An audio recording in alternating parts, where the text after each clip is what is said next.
Phone দিয়ে বাসা থেকে বের করে তারপরে সাদা কাপড়ে গাড়িতে উঠায় নিয়ে তারপরে আর এখন পর্যন্ত কোনো খোঁজ খবর পাই না। গুম হওয়া মানুষগুলো ফিরে পেয়েছে তাদের স্বজনদেরকে। এই আয়না ঘর কি হতো সেখানে? 8 বছর পরে মুক্তি পেয়েছে মীর কাশেম আলীর ছেলে ব্যারিস্টার আরমান।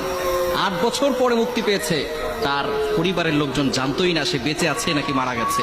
কি হতো এই আয়না ঘরে, যেখানে মানুষকে নির্যাতন করা হতো, অন্ধকারে কারাবদ্ধ করে মানুষের ব্রেনকে নষ্ট করে দেওয়া হতো। একজন মানুষ যাতে করে সচল থাকতে না পারে, তার যতগুলো অ্যাবিলিটি আছে, তার ব্রেন ক্ষমতা যা আছে, এগুলো সবকিছু নষ্ট করে ফেলা হতো। খুলে দেওয়া হয়েছে সে আয়না ঘর, আর থাকবে না এই আয়না ঘর। এখানে কোনো আলেমকে আর বন্দী করা হবে না, অন্যায় ভাবে কোনো আলেমকে আর বন্দী করা হবে না সেখানে। সুতরাং আল্লাহ তাআলা আমাদেরকে স্বাধীনতা দিয়েছে, আমরা মুক্ত হয়েছি এই অত্যাচারী শাসক থেকে। আল্লাহ তাআলা আমাদেরকে স্বাধীনতা দিয়েছেন। সুতরাং এই আয়না ঘরে অত্যাচার করা হতো, জুলুম করা হতো, নির্যাতন করা হতো। যারা এই হকের পক্ষে ছিল, যারা এই সঠিক কথা বলতো, তাদের এই আয়না ঘরে বন্দী করে রেখে তাদের